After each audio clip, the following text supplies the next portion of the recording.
So welcome to the Bergeron Forum, everybody. A couple of announcements. Tomorrow, Environmental Studies continues its series of presentations by people who either grew up or are currently living in the Alfred area. Tomorrow's speaker is Nathan Grove, and he'll be talking about the Matanuska Great Glacier in Alaska, where he spent this past summer. His talk will begin at 12:20. You can get the link from Shannon Yoakum. Next week's Bergeron Forum will be given by Andrew Kless, Professor of History here at Alfred. The title of the talk is Monuments Men of the 21st Century. The talk will be about how the US Army is looking back to the Second World War in order to address new global challenges. And today, we are delighted to have Rïse Peacock. Rïse is an assistant technician of glass, an artist, an educator, and a curator. And the title of the talk is A Big Moody Artist Talk. So please, and thank you, Rïse, take it away. Thank you so much, Emrys. Thank you everyone who's here attending my talk today. I am Rïse Peacock. My pronouns are she, they, and as Emrys said, I'm an artist, educator, and curator. I received my MFA from the Tyler School of Art in Architecture, and I received my BFA from Alfred University. I don't know, maybe you've all heard of it. Maybe, I don't know. Thank you for sharing this space with me. I am in a very transitional place with my practice at this time. And so this is an incredible opportunity to articulate what I'm working on in my studio and receive critical questions that challenge me and will hopefully help me articulate my ideas further. So thank you. Before I begin my talk today, I would like to ground this presentation with a land acknowledgement. As we gather here today, we consciously and intentionally recognize, acknowledge, and honor that we are gathering on the traditional and ancestral lands of the Onondaga or Great Hill people.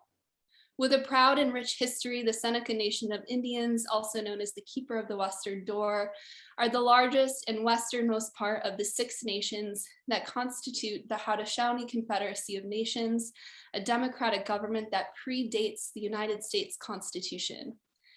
Alfred, New York, Allegheny County, and New York State at large are still home to Seneca people who continue to assert their tribal sovereignty. They act as caretakers and stewards of this land while actively maintaining their culture, ceremonies, and languages. By offering this land acknowledgement, we reaffirm commitment to working to hold Alfred University more accountable to the needs of the Seneca and of the First Nations peoples. We acknowledge our gratitude for the opportunity to work for and with First Nations people in this place as we pay our respects to our Seneca Nation relatives on their land. Okay, today I'm going to be walking you through some artists that inspire me daily and whose practice I often reflect on very deeply. I am going to show you images of my MFA thesis work.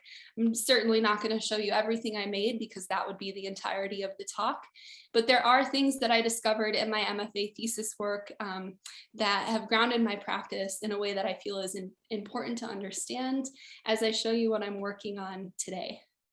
From there, I'll be talking to you about a virtual fellowship I received and partook in with the Stay Home Gallery. And as a result, I launched a virtual artist exhibition called Big Mood, which featured 12 women and non-binary artists. And then I'll be walking you through my current studio research, what I'm playing with in our studios at Alfred University.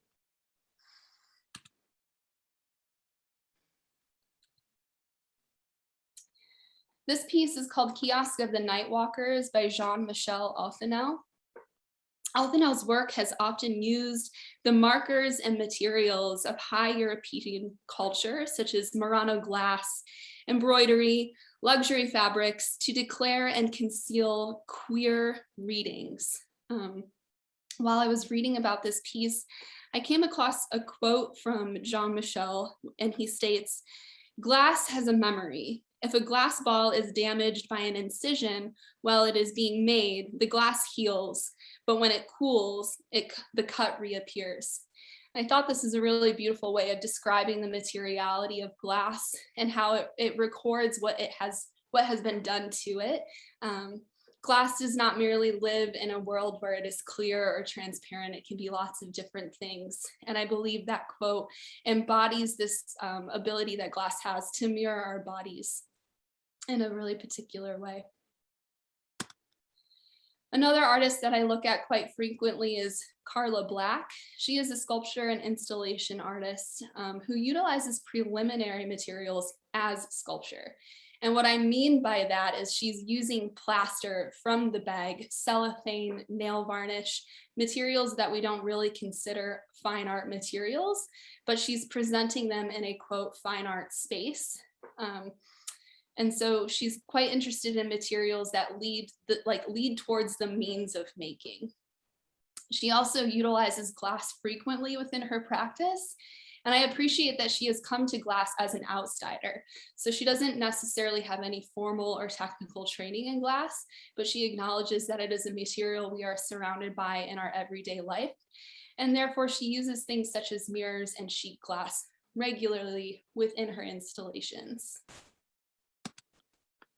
Next on my artist coven is Louise Nevilson, who is very much interested in form and used the color black as a way to ground her ideas while constructing and making.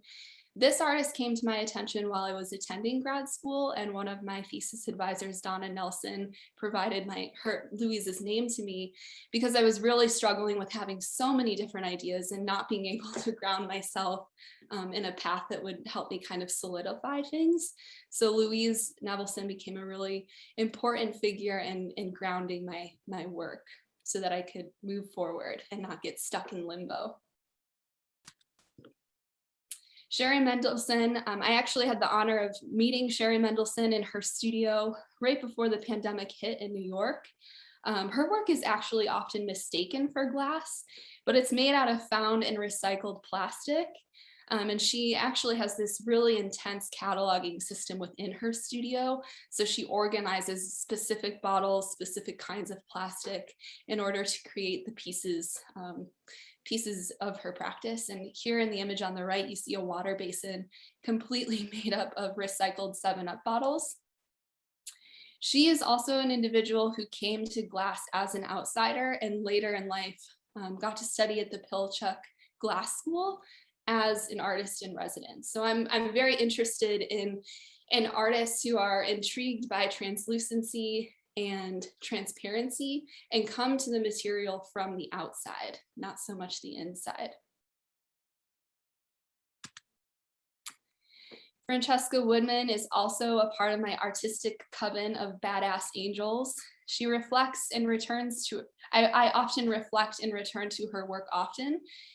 She is a photographer who used glass as an abstract extension of her body and a way to alter or fragment her body with mirrors or a way to encase her body. I believe that she should be acknowledged as an artist within the glass community who was involved with the community and also spent time at the Pilchuck Glass School in Stanwood, Washington. To this day, we do not have any formal recognition within the material community of Francesca Woodman. As an artist and a feminist and as a maker rooted in material, I believe that I have a responsibility to acknowledge that we lost Francesca too soon from the result of struggling with mental health while navigating an abusive relationship with her partner, who is a prominent glass artist who recently passed this year. Francesca's partner had access to a number of her photographic prints and sold them after her death when her work became recognized to keep his glass studio afloat, rather than returning them to Francesca's mother and her estate. I bring this up because this happens far too often within our material communities to this day. I have a hard time working with prominent glass organizations and institutions who claim to stand in solidarity with women, BIPOC folks, and queer folks, but will simultaneously protect abusive individuals from accountability, all in the name of protecting a legacy or a quote master at the expense of people's lives. As a result, these organizations do not feel inclusive, they do not feel welcoming, and more importantly, they do not feel safe. I ask that we do better and we be actionable and walk the walk.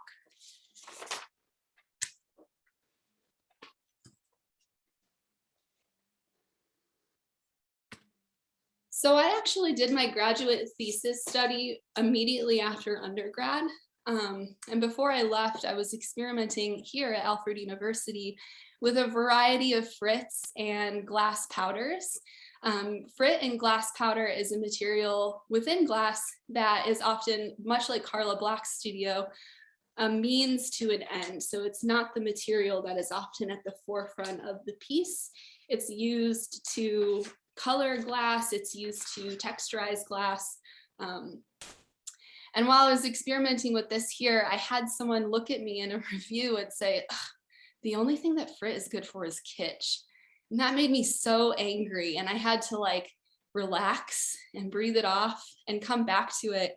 And while I was at grad school, I was looking at, a bucket of frit that I had made, and I remembered that he said this to me, and it made me realize the kind of hierarchy that we place on materials, not only within the art world, but within our own material communities.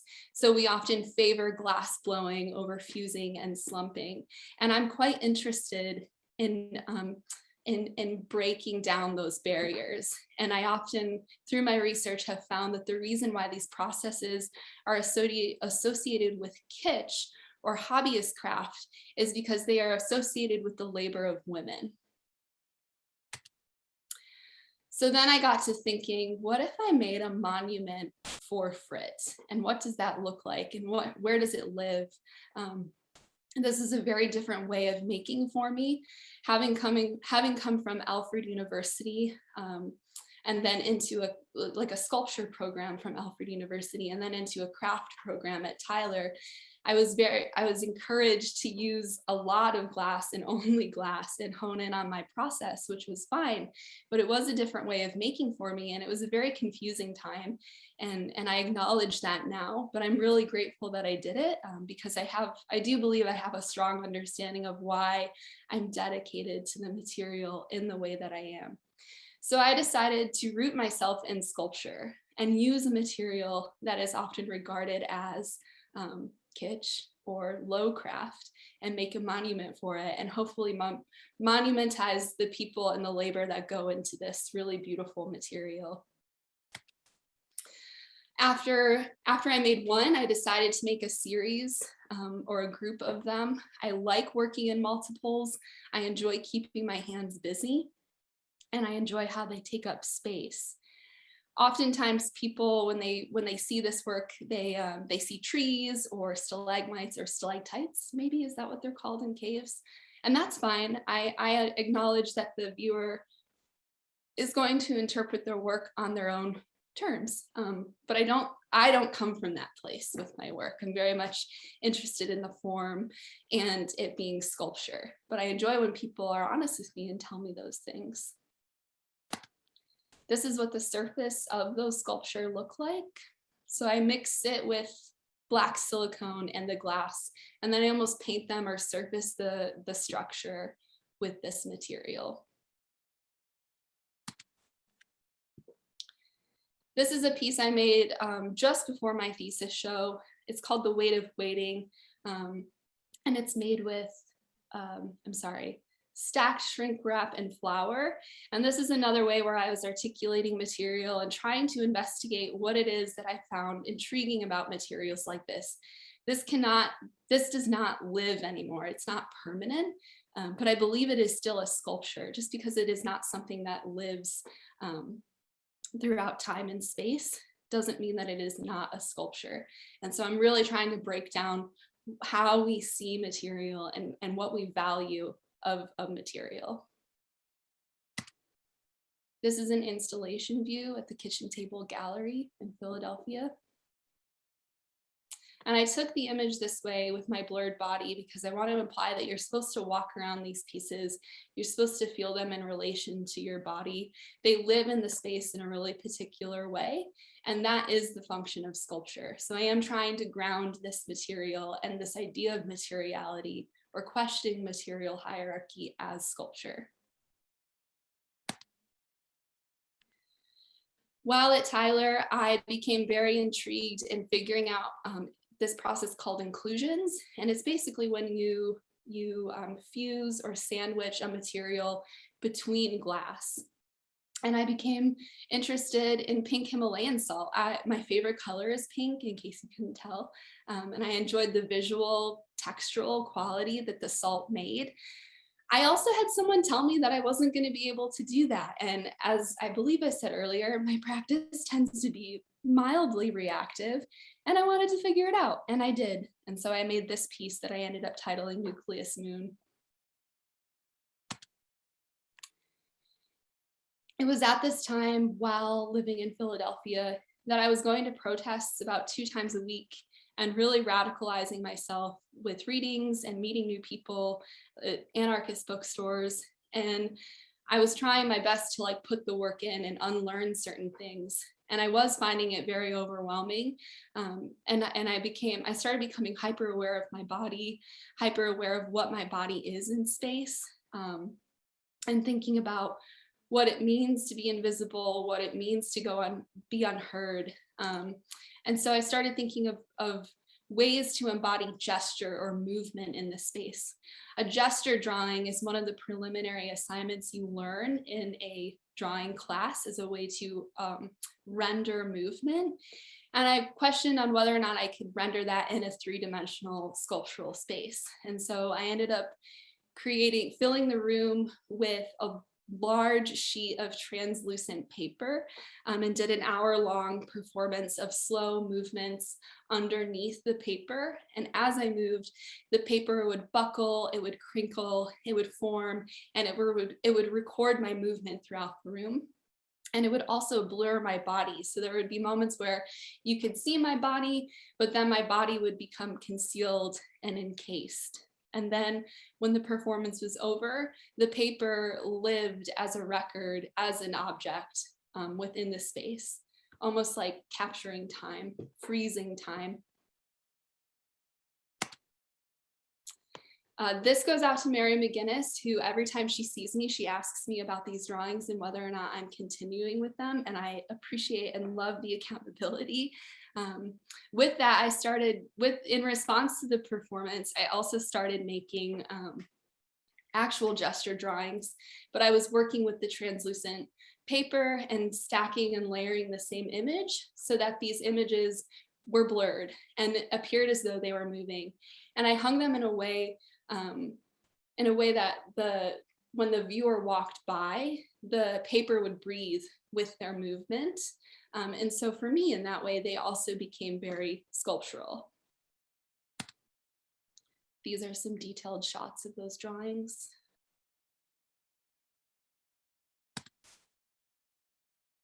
Next, I would like to share my experience of the virtual curatorial fellowship with the Stay Home Gallery. So during the height of the pandemic, I want to acknowledge that we are not done with this pandemic, but during the height of it, the newness of it, I kind of found myself feeling really lost, like many of us, and not really knowing what the next step was. So I took to the internet and I took to my Instagram and I found this place called the Stay Home Gallery and Residency in Paris, Tennessee, that was offering a virtual curatorial fellowship. Curating is something that I've always been interested in. It's something that I experimented with a lot in undergrad when I was putting on shows with my friends at the Robert C. Turner Gallery. But I never really had an opportunity to ground myself in curating. And so while I was thinking about, what my next studio practice was going to be, I had an opportunity to hone in on something that I've been sitting on for a long time. And so the Stay Home Gallery and Residency is it was the home of Kaylin Butine, one of the co-directors.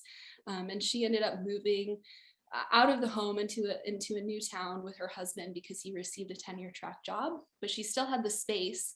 And she was thinking about, rather than selling this, what if I turn this into an opportunity for artists during this time when we're really needing opportunities? They're very hard to come by right now as we navigate the pandemic space. And so she linked up with her friend Pam Marlene Taylor, and rather than bringing a group of us to the house, they decided we're gonna meet virtually, and we're gonna have a 13-week program, and we're gonna build curators. And these are my cohort. I, going into this, did not know what it was going to be like. I frankly didn't know if I was going to learn anything, but I did. And we spent every week meeting on Zoom and on Marco Polo, where we would discuss curatorial ethics and methodologies.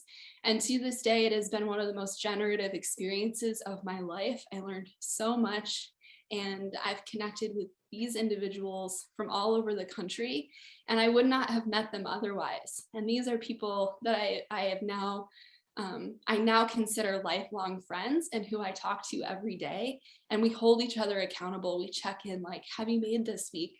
What are you making? What are you reading? What are you thinking about? They have really become my lifeline, and I am so incredibly grateful for them. And I was pleasantly surprised that it ended up being such a productive experience. Out of that experience, I, as I said, launched the virtual exhibition Big Mood.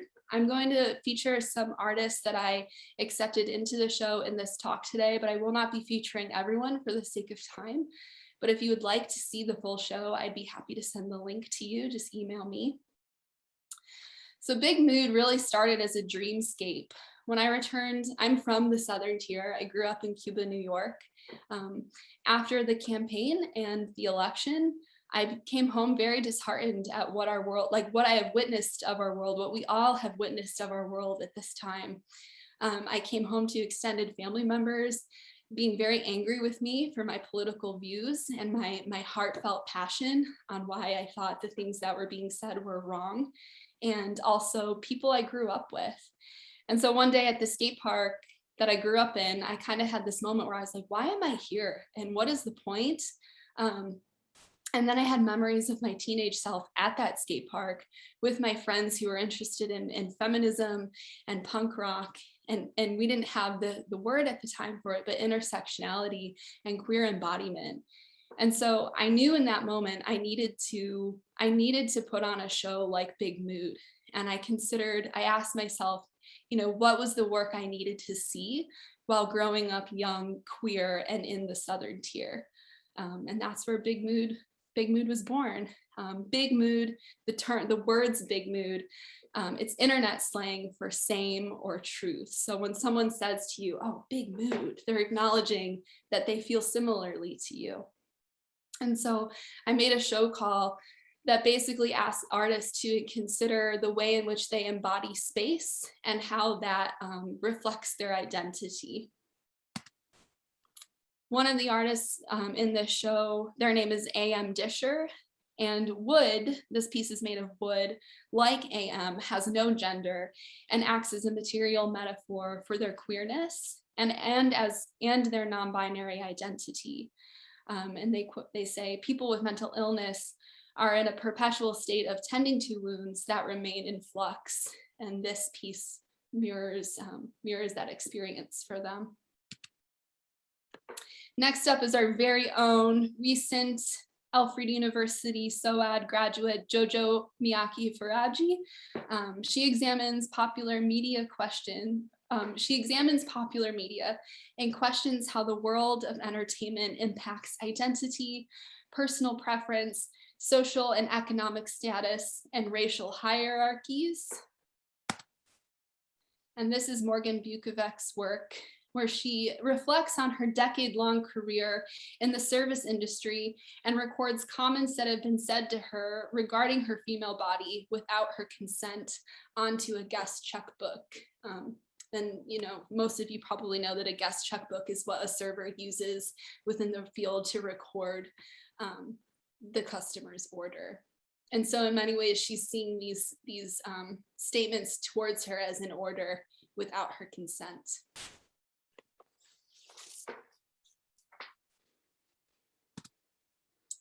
Next, I'd like to bring you into my current studio research. So just before we were put on lockdown, I'm talking like maybe 4 weeks, I was in New York at Urban Glass.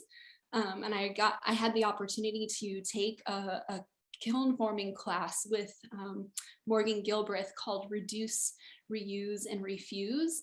And the whole premise of the class was utilizing recycled materials and recycled glass. And so given that I was traveling from the Southern Tier to New York, I didn't get to bring a recycled glass body with me.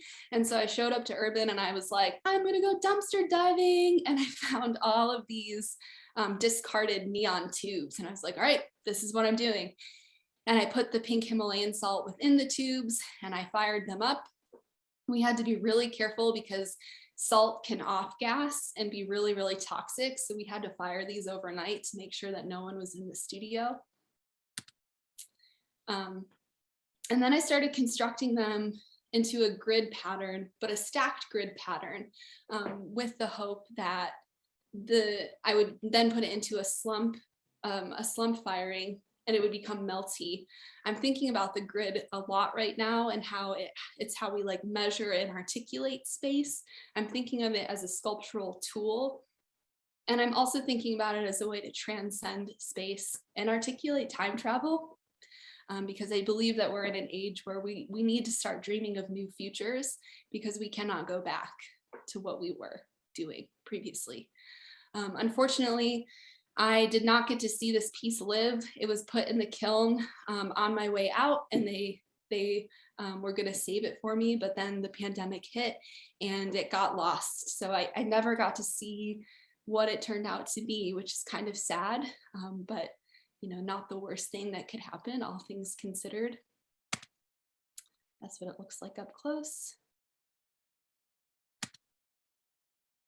My best friend and colleague, Karen Donnellan, and I have been sponsored by Impala Skates to cast a glass pair of roller skates at the National Casting Center. Karen's actually away on sabbatical for the year, but we're really excited to get this moving, and we're in the preliminary phases of making the rubber mold that will then be filled with wax, and then from there we'll build a plaster silica mold that will then be filled with glass. We'll fire it up and we'll have some roller skates. I recently chose to try to learn a new skill often, and I've been teaching myself how to embroider. And this is one of my most recent patches. I call them Moody Patches, where I say the things on the patch that I probably should say in real life. I'm learning to be more comfortable with my assertiveness. And so this patch is going to say kind, not nice, because I believe there is an important difference between the two.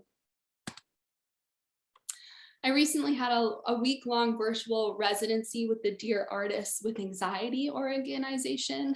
Again, it was virtual, so I worked from my home studio and used their social media platform and Zoom to speak about work that I was rendering, new work that I was rendering in my studio. I don't know what I'm doing. I don't know what it means. I do know that I'm thinking of new futures. I'm thinking of materials that live in our everyday landscape and where they go and what we do with them. This particular piece of material is the HelloFresh insulation liner, like the bubble wrap. If any of you order HelloFresh and you throw this liner out, please don't. I will pick it up from you. If you collect them for me, I will come and get them. But I imagine making a very large installation with this material. I'm very excited by the way it reflects light, almost like mylar, but it's also squishy and very visually tactile.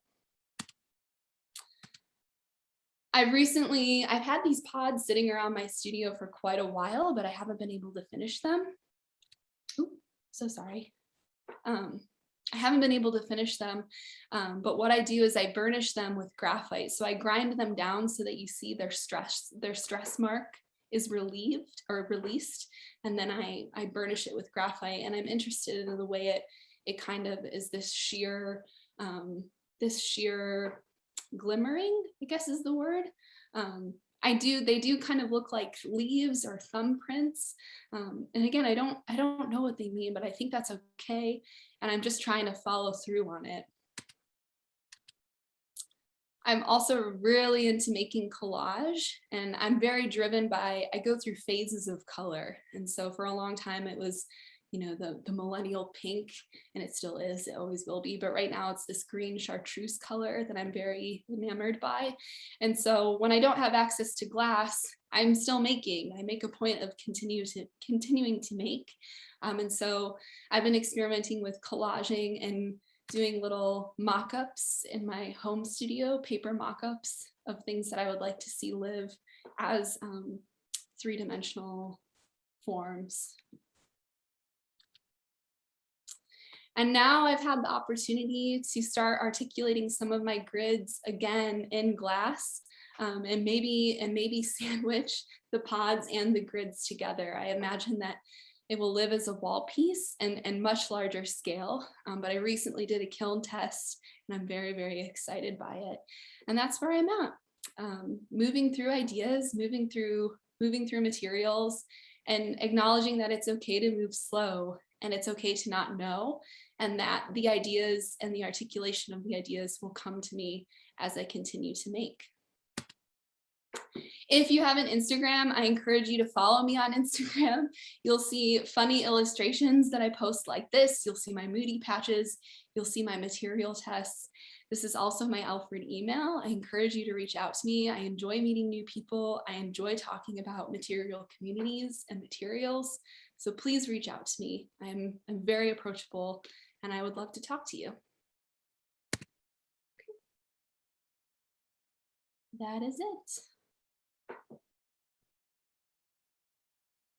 Oh, Emrys, I'm sorry, I can't hear you. I think you're muted. All right, yes. Thank you for the talk. Wonderful images and wonderful talk. When you talk about people reaching out to you, is there a place on campus where you can be found? Yeah, I'm normally in Binns Merrill, in the basement of Binns Merrill in the glass area. And my office is also in B31 in Binns. So I'm there Monday through Thursday. And if I'm not in my office, I'm probably in the glass studio. Okay, basement of Binns Merrill. Yeah. Okay, well, I'd like to open it up for questions and comments and observations and that kind of thing. You can either speak or put them in the chat. Should I pay attention to the chat? Yeah, if you can. I think people can unmute themselves now. Can they? Yeah, people can unmute themselves if they want to. Oh, it looks like Sherman has a question in the chat. So Sherman asked, I enjoyed your words about hierarchy and craft and sculpture. Some folks like to use maker rather than artist. Is that a sibling of the artist/maker words? Sherman, are you asking me if those are sister terms? Basically, I wondered whether you thought that they had hierarchy and gender and sectionality. Sure. There are some people that don't like to use artists, they like to use maker. And I think I believe that people are absolutely entitled to claim, and they should claim their identity in whatever the way they want, and that includes artist or maker. I do think that some people who, I want to be careful, but I do believe that there are people who while they consider themselves artists, they look down on terms like maker or craftsperson, and I want to try to eradicate that. I don't believe that's a productive place of being a creative. Does that answer your question? Yes. We can talk about it more sometime. Yeah, that would be great.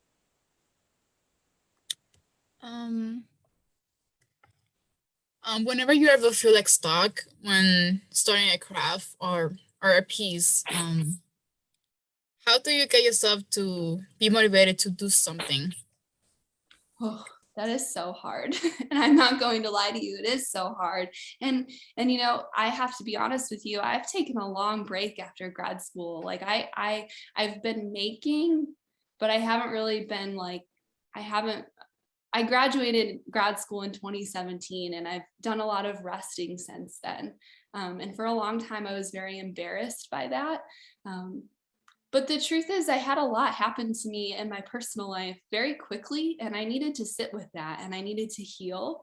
And I think far too often we put a lot of pressure on artists to like constantly make and push through, like make, go, go, go. And sometimes we need rest. We need to slow down. And I think artists would do themselves a really great service if they just sat with that and acknowledged. So thank you for your question. I don't know if I'm answering it, but I guess my advice to you would be like, maybe it's not about motivation. I believe your motivation is already there, but maybe you need rest, and that's okay. The work will always be there. You can always come back to it. But if I am struggling, like if I have a morning where I'm like, I just want to watch Netflix and not do my drawings, what I typically do on a more practical sense is I'll set my phone alarm or timer for 35 minutes. And I'm like, you have to go up to the studio for 35 minutes. And I force myself. And then usually if I spend 35 minutes up there, I get moving and grooving. Was that helpful? Yeah, it was. Good. Oh, thank you for all the kind words in the chat. I appreciate it. Thank you.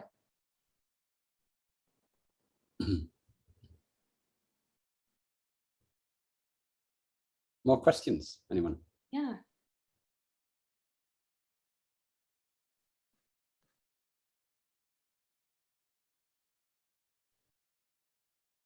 Well, Rïse, I'll ask a rather general question. That's fine. Certainly. You know, when you were talking about your friends and colleagues who, you know, that who are people who you've become really, really good friends with, and that you talk to every day, and they're all doing their own work and you're doing your work, right? It's funny. My daughter is she's a graduate student in science, in geology, and she often comments on how on a major difference between the humanities, as she sees me doing it, and the sciences, which is the sciences are incredibly collaborative. Whereas the humanities, by comparison, I mean, you know, people who are writing articles and books in philosophy or history or English literature or something, I mean, they're collaborative in a marginal way, but not really. You basically write your own article, you write your own book. And it struck me that that's true of what you do too. That is, you may communicate tons with your friends and colleagues, but you don't actually produce a collaborative end product, right? Whereas a typical science article will have, you know, 25 authors. Could you imagine producing a collaborative in your kind of art? Could you imagine producing something collaborative where it would be the work of 2 or 3 people? Oh, I would love that. You know, if you would have asked me that when I was 20 years old, I would have said absolutely not. I hate group work. But I'm really coming into this moment as I get older and I reach a new decade in my life, and I'm seeing the world and I'm responding to the world very intimately, where I believe the only way we're going to survive is if we work collaboratively and if we work generatively. I have often thought about collaborating with mental health professionals, because I acknowledge that I am not one and I would never pretend to be one, but I do believe that there's a power with art and making that can genuinely help people. But I would never pretend to be a professional in that field, and I try to be very mindful of that. But yes, to answer your question, yes, I would love that. And I would love to make sure that everyone's name is included on that. Okay. If I can actually jump off of that, I'm interested, Rïse, in how you might define collaboration, because I think that term can be different for everyone, and I'm interested in what your thoughts would be on how a collaborative space might look. Sure. I need to sit with that for a moment. That's a good question.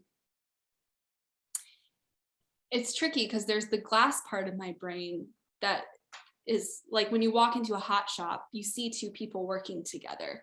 Technically, that's collaborative. There are 2 people trying to finish a means to an end, right? But within that community, we don't acknowledge that as collaborative. We see that as someone assisting the artist. And so for me, it might not be so much about like collaborators are the people that have their hands on the material together. Maybe it's about generating ideas together and articulating those ideas together and sourcing and citing ideas and information together, whether that's like, I imagine if it's a piece or an installation, like maybe there's 3 people who are actively making together, and then there's, you know, a scientist, a mental health care professional, and a geologist in the room weighing in and articulating material in that way. And I would very much see that as a collaboration. Thank you.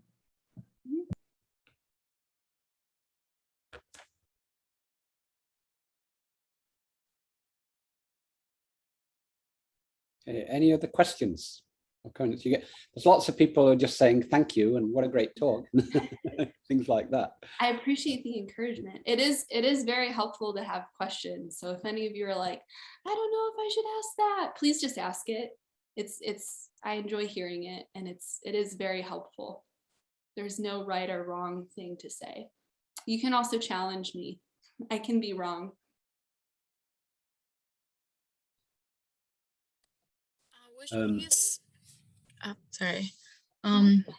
Which piece of art of yours are you the most proudest of? Ooh, which piece of art am I most proud of? Was that the question? Yeah. That's a really good question. Am I allowed to have 2 answers to that question, or do you want me to really like hone in on one? Sure, however you want to. Okay. I think I'm most proud of my Friend monument. I'm really disappointed that I didn't name it a Friend monument in grad school. That's what its name should be. But I'm very, very proud of that piece because for a long time, as a femme-bodied person within the glass material community, I truly believed I wasn't capable of making large-scale work, and that's a really self-deprecating place to be. And so I had incredible mentors here and in grad school who kept telling me, yes, you can. And then I did it. And to see that live in the space was really exciting. And it's still very exciting. And then my second answer to that would be, I've been hibernating and I needed rest, and that's okay. But I'm very excited about these grids.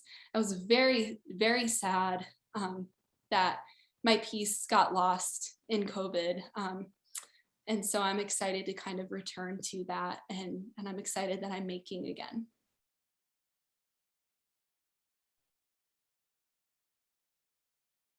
Thank you for the question. Any other questions for Rïse? Okay, I mean, if not, I would like to thank her again for a wonderful talk and a wonderful set of slides as well. It was really a joy to look at them. And as she says, she is on campus, basement of Binns Merrill, right? Mm-hmm. Always around. So thanks again, Rïse, and good luck with your future work. Thank you so much for having me. Have a great day, everyone. Enjoy the rest of your week.